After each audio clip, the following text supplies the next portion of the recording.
Hello and welcome to the channel Let's Learn Electronics. In our previous video, we saw what intrinsic and extrinsic semiconductors are. I hope you remember what are p-type and n-type extrinsic semiconductors. If you have not watched those videos, please go back, click on my channel and watch them first. It will help you understand better. Anyways, these are p-type and n-type materials. They are separate as of now. This is how the majority charge carriers are present here. In case of an n-type material, the majority charge carriers are electrons, and in case of a p-type material, the majority charge carriers are holes. Let's quickly recall how a crystal structure looks like. I have explained all these things in detail in my previous video. I'm just quickly brushing it up. This is how a pentavalent impurity was introduced in a crystal, pure form of crystal structure, and the pentavalent impurity had a free electron.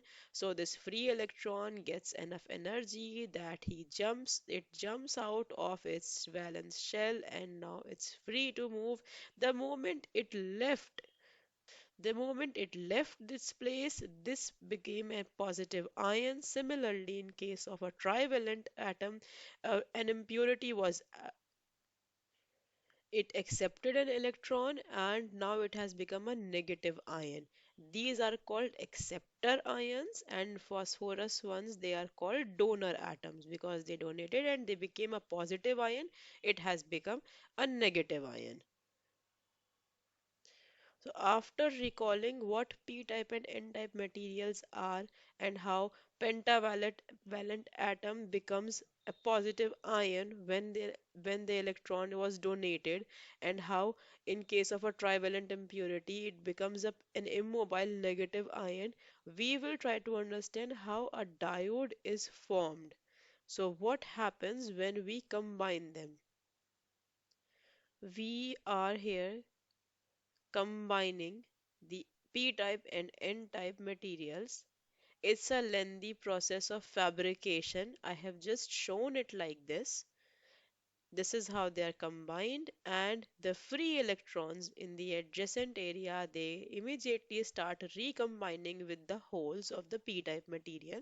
They are very happy because they have finally got a place to jump and settle down. So this is how they are recombining, but let's closely look what happens.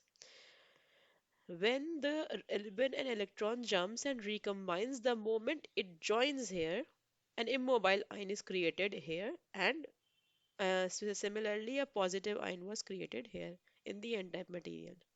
This is how it recombined and it became a negative ion and it became a positive ion. They are immobile ions. All of them are immobile positive ions. So what do they do in when they are created here?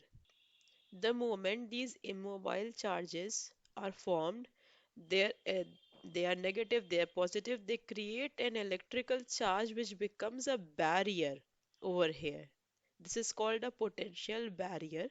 This region is also called the depletion region. This place, this depletion region or barrier does not allow the electrons to cross over. This is why this electron is very unhappy because now he cannot cross over this junction barrier.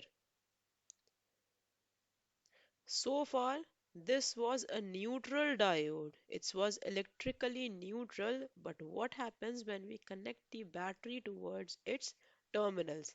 This is anode, this is cathode, and we join them with a battery.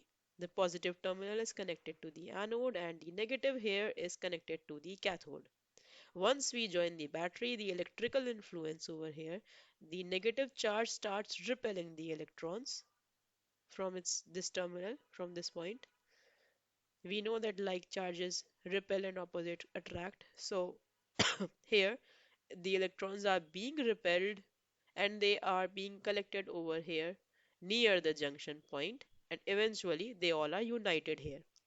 जब एक भीड़ किसी gate के पास collect हो जाती है, they push the gate, so gradually gate starts opening, and this is how the barrier over here is reduced. The electrons push the barrier is lowered. अब ये यहाँ से reduce हो गया है. Similarly, here at the anode side, the holes are being moved over here. The holes are collected here near the junction, and eventually the similar process is experienced, is observed at this point. The barrier is lowered. This is how the potential barrier is reduced. And now what happens? The electrons over here, they get a chance to cross the junction. They get a chance to jump over here and recombine with the holes of the p-type material. So the electrons from the n-type, which were earlier blocked, they are now flowing, they are jumping over, and we know that flow of electrons mean current flowing. When electrons start flowing, that means the current will start flowing from here. And this is how a diode starts conducting. Now, in case of the interchange of polarity, when we connect the anode to the negative side of the battery, like this, and we connect the cathode to the positive side like this, opposite charges attract each other, so all the electrons are attracted, all the majority charge carriers are attracted over here at this point. And when they are there, when they are collected there, gradually these immobile ions are present here, and it is now increasing the barrier. As the immobile ions are increasing here, the barrier is widened, the barrier is increased, and no current is seen here in such a situation.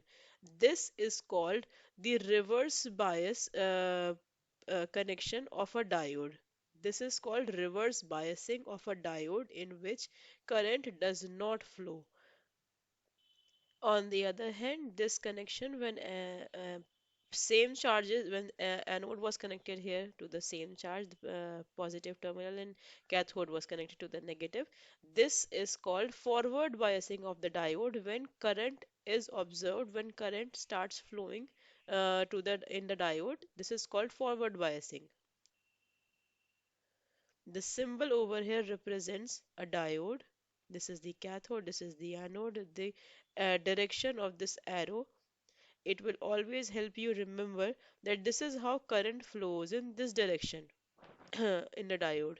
And this is how a real diode looks like. The mark over here, this silver ring, it indicates that this terminal is the cathode and this is the anode. So that if you are connecting the diode here in any laboratory, if you are using it practically, you will immediately know where is the cathode and where is the anode, and what is going to happen inside it. You will be knowing its inside story. After watching this video, I hope the concept side of diode would be clear, slightly clear to all my viewers. If you have watched this video and if you have liked it, then please click on like, share, and subscribe. What we also offer is that if you need any assistance in while writing your dissertation or any academic related assistance, then you can drop us an email on this email ID, and we'll get back to you. Thank you so much. Please click on like, share, and subscribe, and wait for our next video. Till then, bye bye.